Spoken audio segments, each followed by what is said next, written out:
Hello बच्चों, let's see the question. Here the question says what is magnification? Question में हमसे पूछा गया है कि मैग्निफिकेशन क्या होता है. So यहाँ पर हमारे पास की कॉन्सेप्ट क्या यूज हो रहा है. की कॉन्सेप्ट है हमारे पास मैग्निफिकेशन. क्या है? मैग्निफिकेशन. सो सबसे पहले तो हमको पता होना चाहिए मैग्निफिकेशन का मतलब क्या होता है. So what is magnification? So magnification अगर हम रे ऑप्टिक्स में स्टडी कर रहे हैं तो उसका मतलब होता है ratio of the size of image to the size of the object. क्या होता है? Magnification is the ratio of the size of the image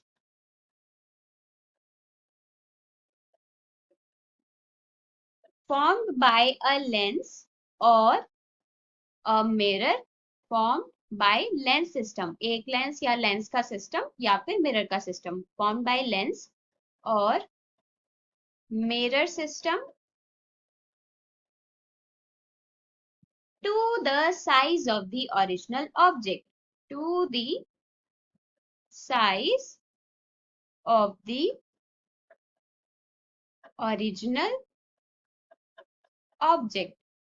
सो अगर हम देखें मैग्निफिकेशन का फॉर्मूला, तो मैग्निफिकेशन को हम रिप्रेजेंट कर रहे हैं m से. So m is equals to height of image divided by height of object.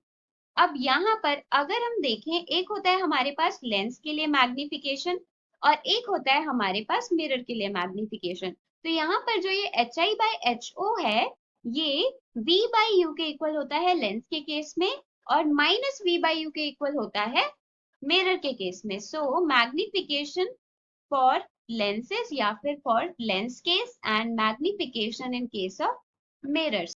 सो यहाँ पर लेंस के केस में हमारा magnification m is equals to V by U is equals to HI/HO के इक्वल होता है और मिरर के केस में m is equals to minus V by U is equals to HI/HO के इक्वल होता है. तो यहाँ पर एक नेगेटिव साइन का डिफरेंस आ जाता है. V और U क्या होता है? V होता है इमेज का distance from the pole of the mirror and u होता है ऑब्जेक्ट का distance from the pole of the mirror.